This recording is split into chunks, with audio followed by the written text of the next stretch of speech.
Today is the 26th of March, and I decided to go ahead and strain my fire cider.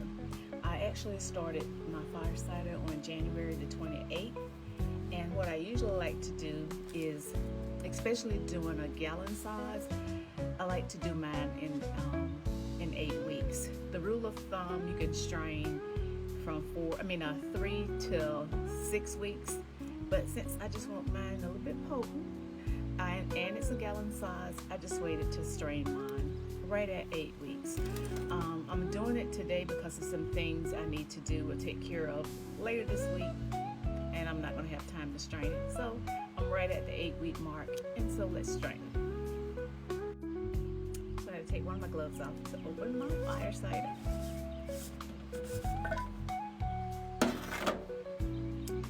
What you like to do, especially when you're preparing your fire cider, you like to use parchment paper between the lid and the jar because it's so acidic. We don't want no corrosion going on, okay? So that's why we're using the parchment paper. I'm gonna take this off. I've already shaken it, y'all. Already shaken it. I don't see no kind of erosion, no kind of sediment or anything in the top of my jar. All of my herbs has been submerged under the apple cider vinegar, so that's one of the things that you want to remember to do. All right, I'm just going to move my cider aside just for a second, and we're going to prepare our jar that we already have set aside to strain it in. We'll get to that in a minute. Let me put my glove back on. Going to prepare everything for straining. I love fire cider. So I prefer using a mesh cloth. I've tried the cheesecloth, and the cheesecloth just fall apart. The mesh cloth is better to me. So what I'm going to do is stick this in here.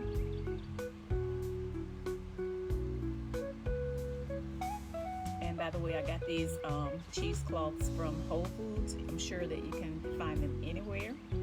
And it is for herbs, and not herbs, but vegetables and stuff like that. So I'm just going to pull this little string to tighten it around the neck of my jar.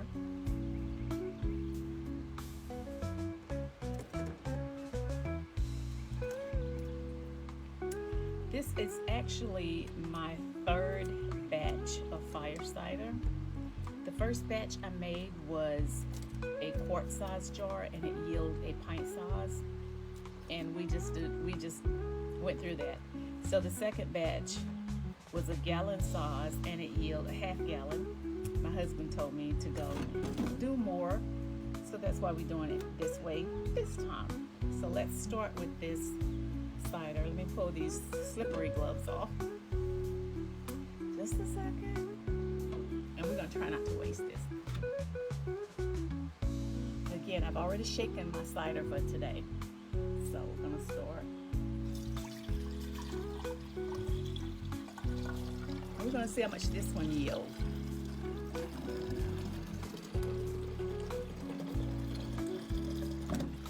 It's okay.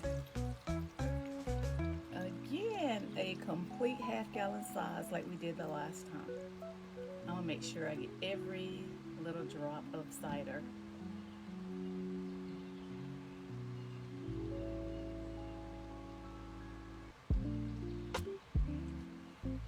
Now, a lot of people find something to do with all of this that's been sitting over the course of, in my case, almost 8 weeks.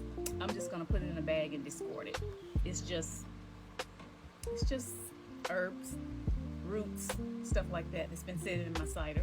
Again, I started this on January the 28th, and I put a note here that you make sure you shake your jar every two days or so, and strain it in 4 to 6 weeks. But again, I am to let mine sit for 8 weeks because I had a gallon size. Some of the ingredients that I use in my fire cider, I'm going to tell you the core ingredients that have to be used in fire cider. Of course, your apple cider vinegar with the mother, horseradish, ginger, onions, and your peppers. I added from my garden rosemary, lemon thyme, sage. What else I add? I had jalapeno peppers from my garden. I buy the purple onion to put in mine. I use, for this particular size, I use 4 of the organic lemons. I use 1 orange. Got all of my herbs and roots and stuff from Whole Foods or either in my garden. And so that's what I do. So we're gonna continue. I'll put my gloves back on and we're going to actually label. Not label per se online, but again, this is just some herbs that fell in the strainer. Put that aside. And we're gonna take off our little mesh cloth. We didn't have a lot to fall in. If you have a lot of herbs that fell in your mesh cloth, it's okay to squeeze them and put them in. Make sure you get all of the cider that you possibly can. Next, we have some parchment paper. What I did was I tore a piece of parchment paper. I doubled it in size, and you're gonna fit it over your jar. Again, this keeps the corrosion because I am using a metal lid, and I just don't want no corrosion. Even though my cider is strained, because I'm gonna be sealing it and keeping it in this jar, I just prefer to still use parchment paper. You have to give it a little twist to make sure it's screwed on there really, not tight, but I don't feel that grip yet. Yeah, just give me a minute. There you go. You coming along. And sometimes you have to do this, especially with parchment paper. Let's start this over. Let's start this over. I'm gonna take these gloves off so I can get a good grip and put me some plastic gloves on.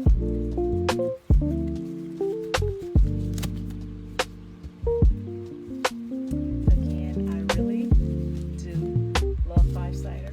I want y'all to do y'all research and make sure you do yourself some due diligence and search for yourself the benefits of five cider. A lot of people was asking, can you give it to children? Use your discretion because it's hot, and even if you have to tweak it, if you want to do it to children, you have to just use your judgment. Tweak it. I would prefer just giving it to adults. Okay.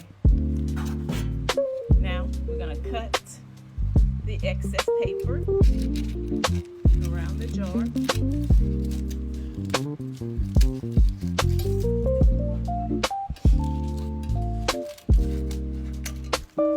Five cider is primarily used for an immune support, but other things, I do want you to do your research. And there you have it. Do your research. I'm going to put the ingredients that I use in my fire cider